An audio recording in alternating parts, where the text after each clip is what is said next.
Good morning. Thank you very much for taking the time to speak to us. Thank you for this opportunity. And busy time. Mr. President, we are now entering the 6th week of the war in Nagorno-Karabakh. What is exactly at this point the situation at the front line? Situation on the front line is showing the dominance of Azerbaijani army. We liberate one village and one city after another. And during this time on the battlefield, Azerbaijan liberated large part of its territory, which was under occupation for almost 30 years. And the successful offensive operation of Azerbaijani army continues.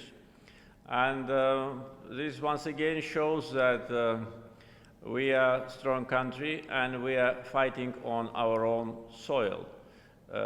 We restore international territorial integrity of Azerbaijan, and by the way, we implement the United Nations Security Council resolutions, which demanded withdrawal of Armenian troops from our territories, but were not implemented by Armenia for almost 30 years. You want to recover the 7 occupied districts, 5+2. How much of those have you already recovered? Actually, 4 of the 5 occupied districts have already been liberated, either completely or partially. And today we are in an active phase of deoccupation of other districts which have been under occupation. And as I said, we implement UN Security Council resolutions. And by the way, we already implement part of the basic principles, because the basic principles for settlement, which have been proposed by the OSCE Minsk group, actually demanded the liberation of occupied territories of Azerbaijan. Unfortunately, Armenia was not willing to do it voluntarily, therefore we had to force them to do it. Both sides have agreed already to 3 humanitarian ceasefire, but none was helped for not even a few minutes. Why is it impossible to stop the war and sit down to talk? I think one of the reasons why these ceasefires didn't work was the attempt of Armenia to regain back the territories which have been already liberated by us. In other words, they wanted to occupy them again. Therefore, they tried to use the ceasefire, which, as you correctly mentioned, was announced on humanitarian grounds, in order to mobilize their resources and launch a new attack. And when they failed to do it, they launched a ballistic missile attack from the territory of Armenia on the 2nd largest city of Azerbaijan, Ganja. They did it twice, but first time on the 10th of October, right after the ceasefire was announced, and that caused the killings of 10 civilians, and tens have been wounded. So they brutally violated the first ceasefire. The second ceasefire also was violated by them in about 5 minutes after the announced time. And the third ceasefire they violated by attacking the peaceful city of Barda, where 21 people, civilians, were killed and 70 wounded. So all 3 times it was Armenian deliberate aggressive attack on us, and we had to respond, we had to defend ourselves. You said that you want a concrete calendar for the withdrawal of Armenian troops. Armenia said that it is willing to compromise, but not to surrender or capitulate those territories. Are you willing to compromise too, and what does this compromise look like? First of all, our position has been already many times declared during this almost 40 days. On many occasions, I said that our task is to restore territorial integrity of Azerbaijan, return 1 million Azerbaijani refugees and internally displaced persons to their homelands, to the territories where they lived for centuries, and after that, to provide peaceful coexistence between Azerbaijani and Armenian community in that area. Our position is based on the common sense on humanitarian grounds and is supported by international community. So it's very clear. Armenia, when they talk about compromise, they do not say anything concrete. They talk only about self-determination, but self-determination is not a compromise on their side. They should be more accurate in their position because it's very ambiguous now. Therefore, we demanded the timetable for withdrawal of Armenian troops from the occupied territories, and we demanded it from the very first day of the clashes. So if Armenia listened to us and behaved in a reasonable way, today we wouldn't have had a situation which we are now facing. The war would have stopped maybe a month ago. Therefore, compromise from Armenian side should be very precise, and the timetable for withdrawal from part of Agdam district, which is still under occupation, and from Kəlbəcər and Laçin should be presented to us. And Armenian Prime Minister should personally declare that. But not only they don't give us a timetable, they do not say that they will liberate those territories. During all this time, since 27th of September, never Armenian military political leadership said anything about liberation of territories. In this case, they actually show disrespect to Minsk Group co-chairs, which elaborated these principles providing return of 7 territories, and they actually lead to more escalation. So we expect from Armenian Prime Minister to say openly, publicly, that they will withdraw from Kəlbəcər, Laçin, and the remaining part of Agdam. And if not, there's only the military option for you. Nothing is left for, there's no other option. We don't want to continue military operations. And I said many times and can repeat today, if Armenian Prime Minister, personally him, the person who is responsible for this bloodshed, makes such a statement, we're ready to stop immediately. Immediately. And I'm a person who keeps his word, and we will do it. But he doesn't say it. He wants to win time. He wants to have the ceasefire in order to get some more military assistance. He wants to use this ceasefire in order to launch new attacks on Azerbaijan and to regain back the territories which we liberated. That's what he is after. Are you willing to sit down at this point with Mr. Pashinyan, or is there no point in it? No point in that at all. I had many meetings with him during the last 2 years, but all of them were absolutely useless and senseless, except the first meetings where he promised me that if Azerbaijan gives him a time after so-called revolution, he will make his homework, he will strengthen his position politically in Armenia, and then he will be willing to work constructively and in order to implement the basic principles.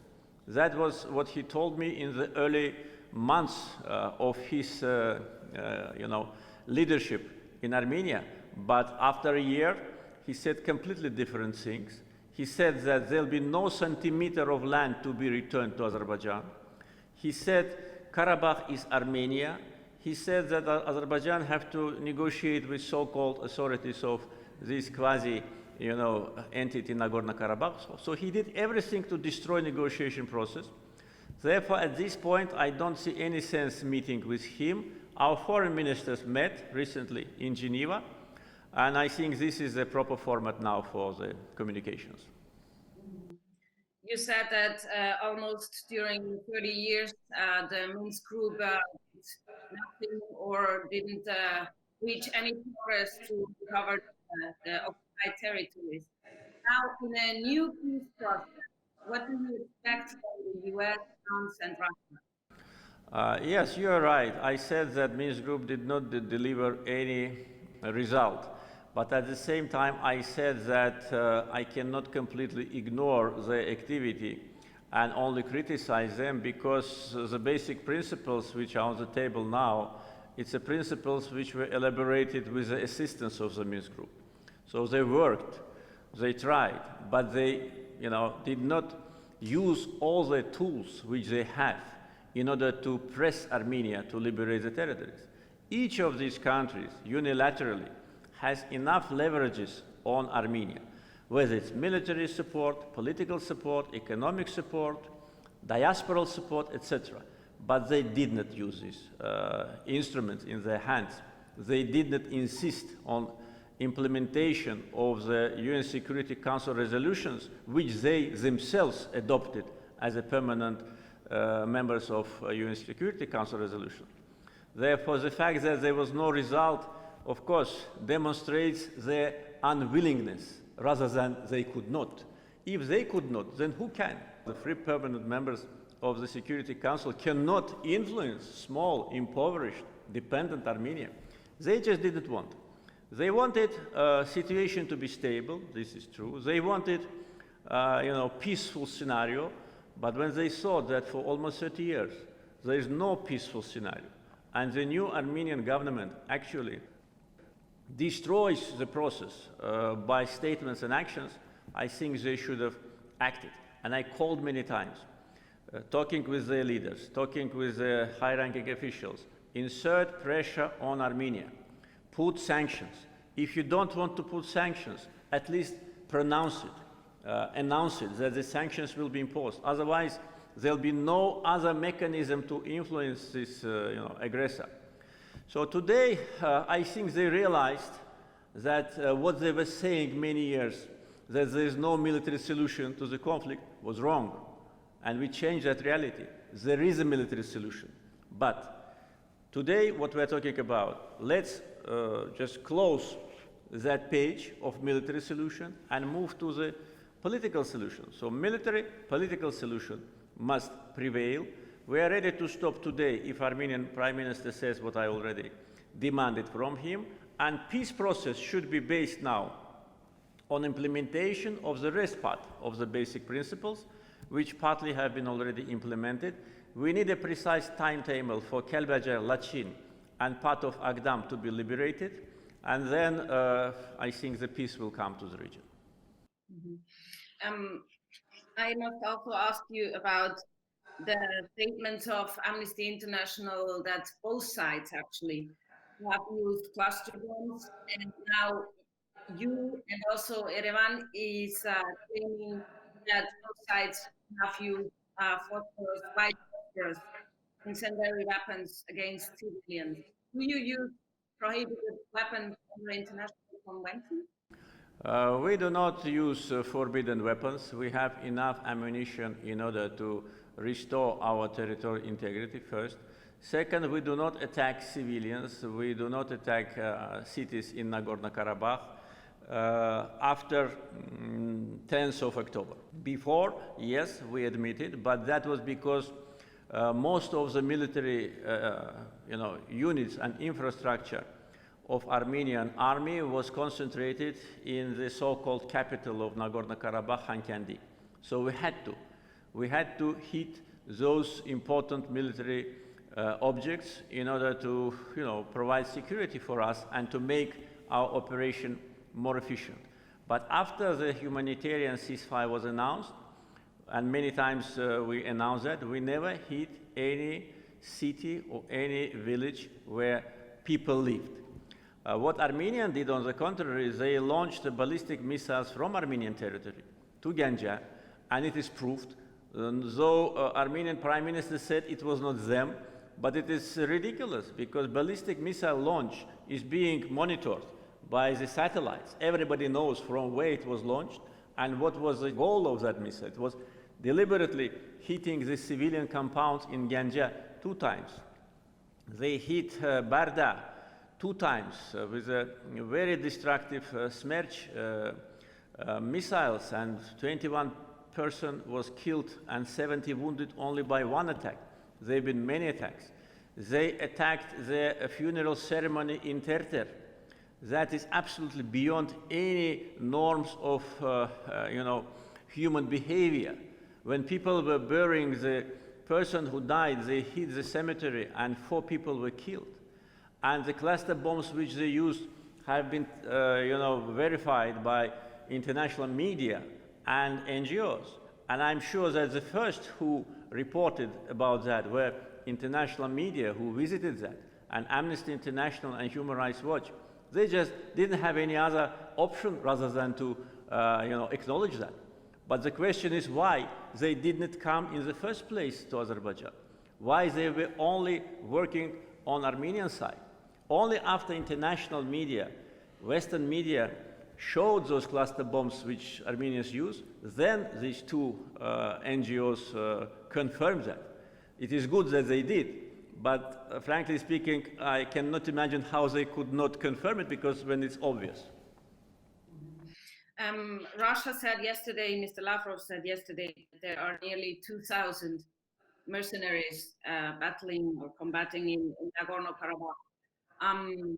What do you have to say regarding that? I answered many times to these accusations, these groundless accusations, and I frankly speaking regret that the high-ranking officials of the countries which are supposed to be neutral, which are supposed to be acting within their mandate, which was given to them by OSCE, use this unverified, groundless so-called information and rumors. So first. Second, we don't have any mercenaries. Many times I said about that. We don't need them. We have an army of 100,000 fighters. We can recruit several times more if we announce total mobilization, which we don't do, unlike what Armenia did. There is no evidence of any foreign fighters fighting on our side. No evidence during this time since more than 1 month. Not a single document, not a single proof was given to us, only statements. But then why they don't see what is happening on Armenian side? How many mercenaries are fighting on Armenian side?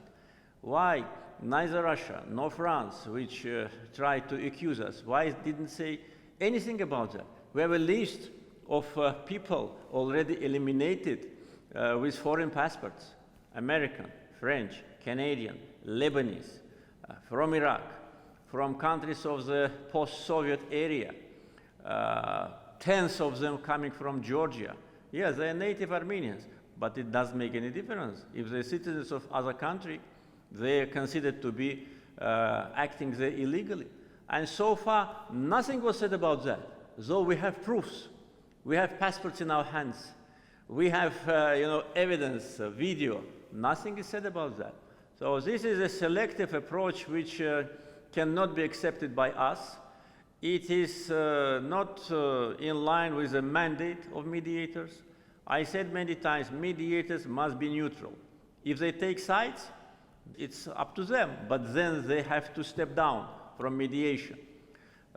Every country can have good or bad relations with any country. We understand there is a special feelings towards Armenians due to some reasons from some countries. But in national capacity, we don't mind. But if you're a mediator, please be neutral and stay away from accusations. If we start to accuse those who accuse us about mercenaries, about what they do in different parts of the world, it will be a long story, very long story. We don't do it. Therefore, we expect the same from our partners.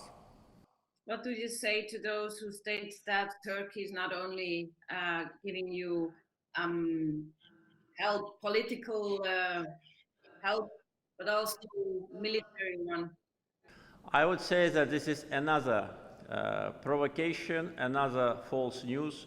There is no any military support from Turkey, apart from the fact that we are buying modern military equipment from Turkey. This is true. And this is a sophisticated, modern equipment that I think every army in the world would have envied, about. And Turkey's military industrial complex really demonstrates miracles. And this equipment helps us a lot on the battlefield. But we buy it, we sign contracts. Everything is transparent, everything is legal. We buy weapons from other countries. Why nobody talks about how many weapons we bought from Russia? Only Turkey, because Turkey is now in the center of attack from, unfortunately, different, European politicians.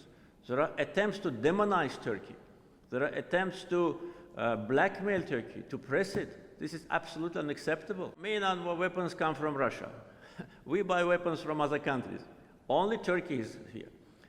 So this is first. Second, those who always keep saying that Turkey provides military support to us, why don't they say that Russia provides military support to Armenia? Mediator, Minsk Group co-chair. We have proofs in our hands. We delivered this information to Russian officials. How much weapons were delivered to Armenia during these 40 days? Why nobody talks about that? Let's talk about that. Let's be fair. Therefore, first, this is wrong. Second, we buy Turkish military equipment and we will continue to do it. And third, there should be no double standards about that. And those, by the way, who tell that Azerbaijan is military supported by Turkey, I think should refrain from these absurd accusations. Turkey has obviously interests in the region, as have also Iran and Russia. Armenia has asked Russia for the possibility to guarantee its security. Do you fear an internationalization of the war? That's what Armenia wanted to do from the very beginning. And we were always against. I said many times to all the countries, stay away from this conflict. It is our business, it's our battle for territorial integrity. And there should be no attempts to internationalize the conflict. But Armenia did everything to do it.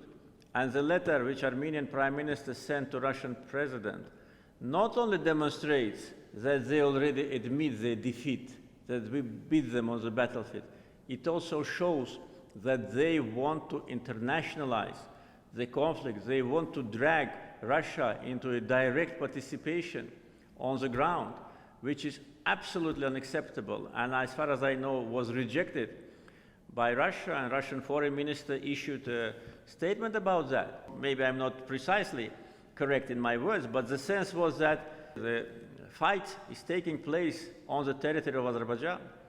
If Azerbaijan attacks, or if any country attacks Armenia, then Russia will have their, obligations.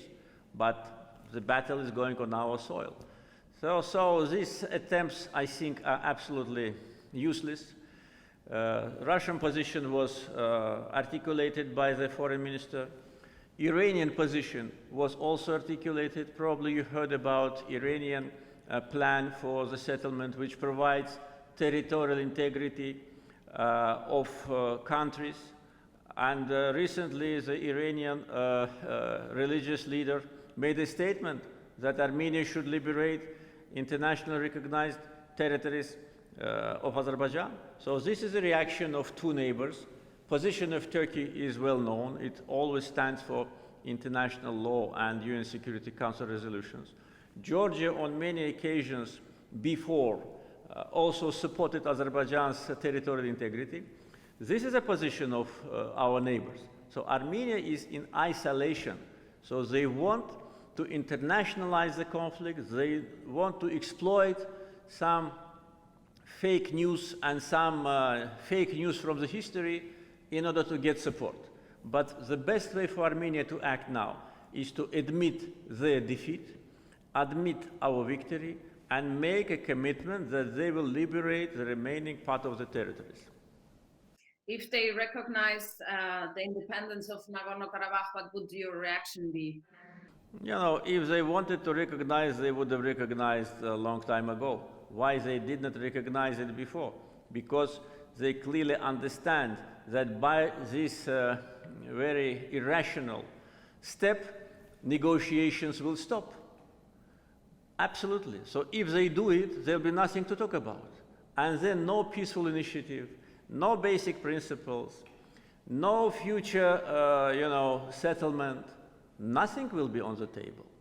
So I think that they understand it. They always wanted to use it as a kind of instrument in order to frighten us, saying that if Azerbaijan does that, we will recognize. I tell them many times during these days of war, and I tell now, Armenian Prime Minister, recognize Nagorno-Karabakh today.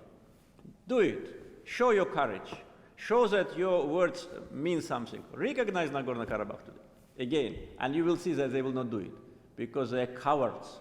They can fight only against peaceful civilians. And when they see this, they run away. Would you be willing to accept an autonomous region? This should be part of the future discussions on the basic principles, because the first part of the basic principles demanded the withdrawal of occupied territories, 5+2 in timetable. Then there were other elements of the basic principles like security, peacekeeping operations, status of Nagorno-Karabakh, and we always were very open to discuss it. We offered them many times, different ways, but they rejected. We offered them autonomy inside Azerbaijan. We offered them, cultural autonomy. We said that there are good examples in the world, in Europe, in Scandinavia, these Alan Islands, in Italy, with this Southern Tyrol, district, in many other, but they rejected everything. They demanded independence only, and they wanted us to recognize this independence. By doing that, they actually, knowing that we will never do it, they were doing everything to freeze the conflict. So I don't know, we need to first to end this hot, stage of the conflict, come back to negotiation table. Armenia should make these commitments, which I already said, and then we can talk about what will be happening in the future. I cannot say anything about that now. Okay, thank you very much, Mr. President. I really appreciate your time. Thank you very much for your questions, for your interest in Azerbaijan.